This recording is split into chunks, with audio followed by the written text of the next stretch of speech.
I don't know about you, but when I hear someone say something wrong, my blood pressure rises, my heart beats faster, and I feel like I need to say something. There have been times when I've tried to correct someone and we end up in an argument.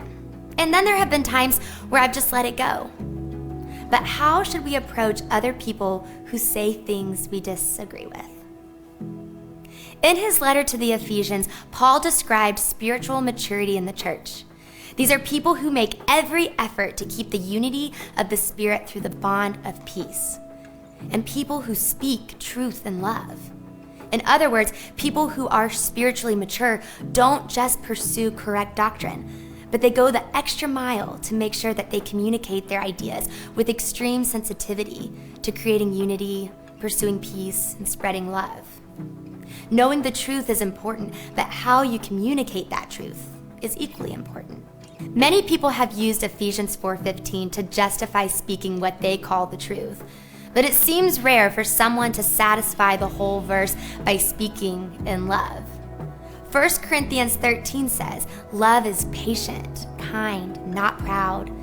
It says love does not dishonor others. It's not easily angered, and it keeps no record of wrongs.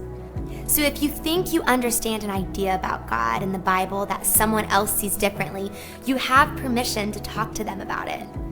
But your conversation must be seasoned with love. So the next time you run into someone who sees things differently, ask yourself, do I have a close enough relationship with this person to be able to communicate to them in love?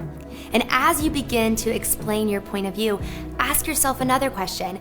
Am I communicating in a way that is patient, kind, and not proud? Am I honoring this person? Will this conversation lead to unity and peace? If not, you may not be speaking the truth in love. And if you can't speak the truth in love, you probably shouldn't say anything at all.